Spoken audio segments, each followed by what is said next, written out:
Baik, terima kasih waktu dan kesempatan yang diberikan kepada kelompok kami. Jadi, anggota dari kelompok kami terdiri dari Renaldus Arman, Maria Mesia Nois, Ainaya Lutfiani Sinondasi, dan Jitro Mikonia Minabelo. Jadi di sini kami akan mempresentasikan tentang kontrol seks pada ikan.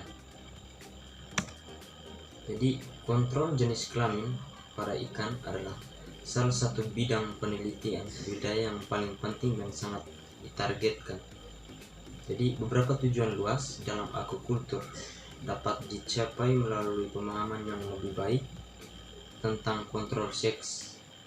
Ini termasuk yang pertama, pencegahan kematangan sebelum waktunya dan reproduksi yang tidak terkendali, atau misalnya pada ikan nila.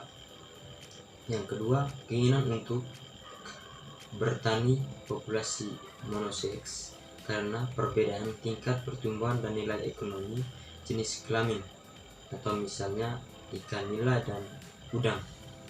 Yang ketiga, mengurangi dampak fenotipik seks. Ada kualitas produk, atau misalnya ikan salmon, Atlantit, dan tiram. Yang keempat, tingkatkan stabilitas tingkat perkawinan, atau misalnya perubahan jenis kelamin pada ikan kerapu. Yang kedua, penentuan jenis kelamin dan diferensiasi pada ikan. Yang pertama, faktor genetik yang terlibat dalam penentuan dan diferensiasi jenis kelamin ikan. Yang kedua, mekanisme epigenetik yang terlibat dalam penentuan dan diferensiasi jenis kelamin ikan. Yang ketiga, faktor lingkungan yang terlibat dalam penentuan jenis kelamin ikan. Yang keempat, pembalikan seks dan periode labil. Di sini saya akan melanjutkan presentasi dari teman-teman Renal, dan saya akan menjelaskan tentang pendekatan yang digunakan untuk memanipulasi seks pada ikan budidaya.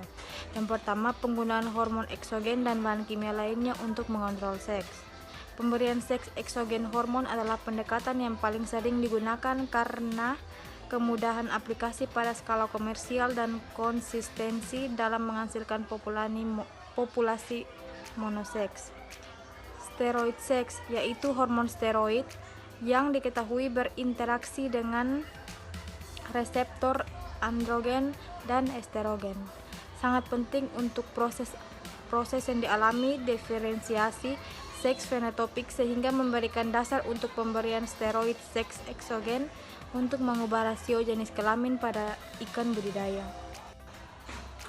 Yang berikut ada beberapa prinsip hormon eksogen untuk mengontrol seks sebagai berikut. Yang pertama, prinsip hormon eksogen dan aplikasi bahan kimia lainnya untuk kontrol seks. Yang kedua, tantangan penggunaan hormon dan bahan kimia lainnya dalam mengontrol seks.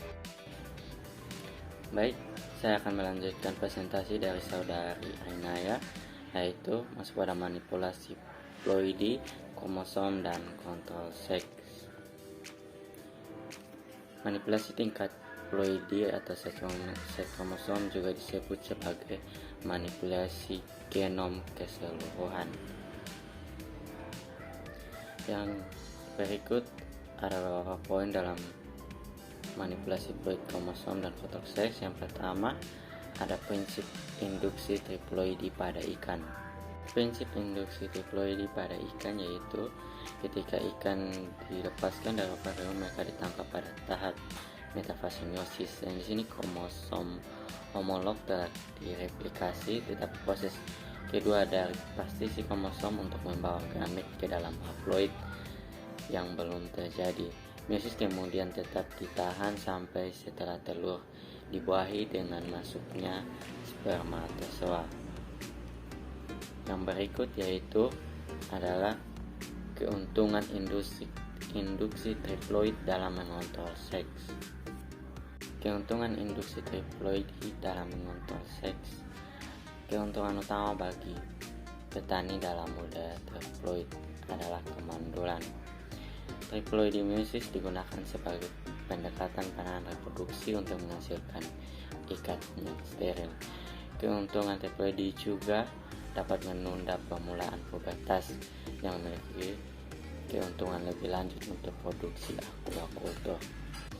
Berikut tantangan memproduksi triploid.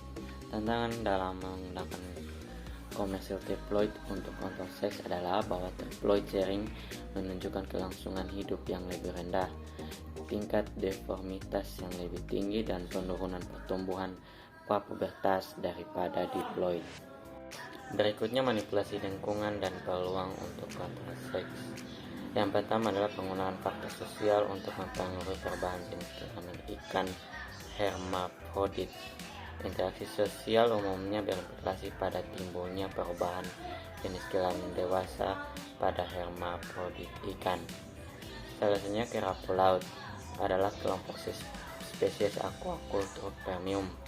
Banyak diantaranya adalah hermafrodit protogini, yaitu mereka matang pertama sebagai betina dan kemudian berubah jadi kelamin menjadi jantan.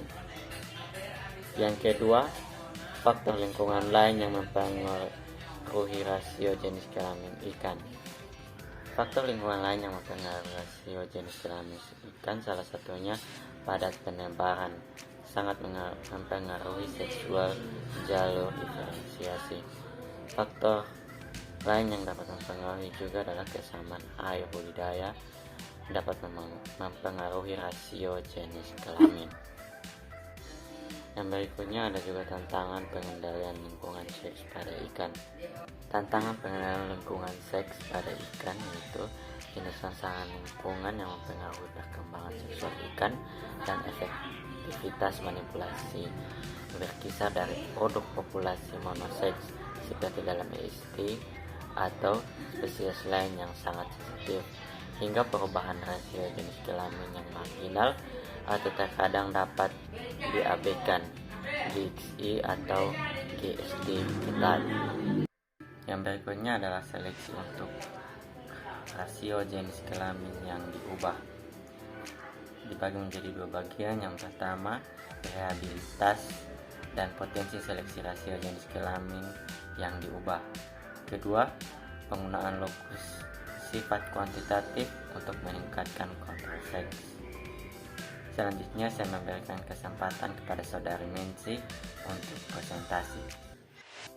Oke, baik, pada kali ini saya akan melanjutkan presentasi dari saudara Jitro, yaitu tentang metode lain dan arah masa depan.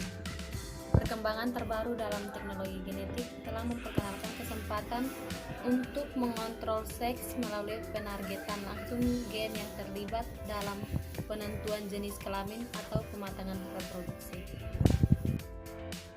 Oke, yang berikut penutup.